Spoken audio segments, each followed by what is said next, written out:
आणि आता बातमी आहे पंजाबमधली। 1980 मध्ये दहशतवादाच्या झळा सोसलेल्या पंजाबमध्ये मंगळवारी 2 स्फोट झाले।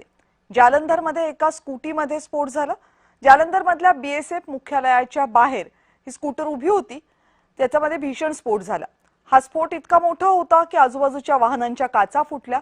300 मीटर अंतरावर स्फोटाचे हादरे जाणवले। 2च तासांनी अमृतसरमध्ये स्फोट झाला।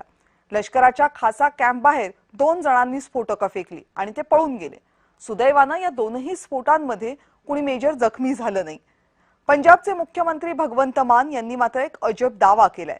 हे स्फोट भाजपने घडवून आणले असा आरोप त्यांनी केलाय। पंजाब में ऐसा ब्लास्ट जो पिछले कुछ घंटों पहले देखा गया हुआ है कि 3, 4, 5 किलोमीटर दूर तक उस ब्लास्ट की आहट लोगों ने महसूस करी। और इस ब्लास्ट की लोकेशन, जैसे कि जालंधर में जो ब्लास्ट हुआ, वो एक ऐसी जगह हुआ जहां 3 जगह से वो जगह आर्म्ड फोर्सेस, पैरामिलिट्री फोर्सेस और पंजाब पुलिस के हेडक्वार्टर से ढकी गई थी। पंजाब का लॉ एंड ऑर्डर खराब होता जा रहा है। मैं मुख्यमंत्री साहब से ये दरख्वास्त करूंगा कि अपना पाकिस्तान प्रेम छोड़कर वे पंजाब सूबे के हालातों का जायजा ले और कैसे पंजाब में लॉ एंड ऑर्डर फिर से कायम किया जाए उस पर काम करें।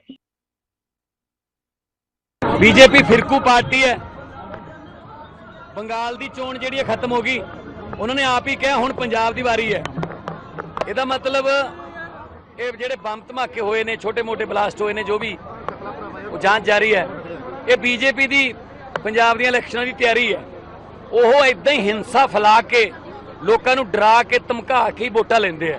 मैं बीजेपी वालिआं नूं कहना चाहुंदा, इन्हां हरकतां तो बाज आ जाण। ये हरकतां तो बाज आ जाण। पंजाब जिहड़ा शांतिपूर्वक सूबा है।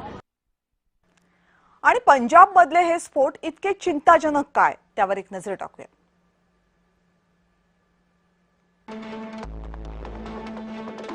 पंजाबला हिंसक दहशतवादाचा वेदनादायी इतिहास आहे।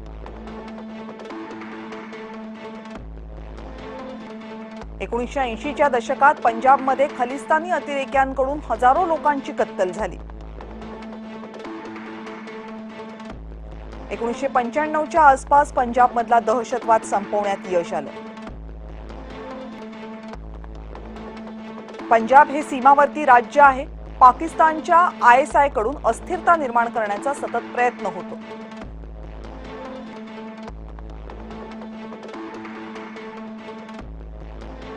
पूर्वाश्रमीचे अनेक खलिस्तानी अतिरेकी पाकमध्ये वास्तव्यास आहेत। अलीकडे कॅनडामध्ये कथित खलिस्तानी चळवळीलाही बळ मिळते। या पार्श्वभूमीवर पंजाबमध्ये पुन्हा एकदा असंतोष पसरवण्याचा प्रयत्न होतोय का, हाही सवाल आहे।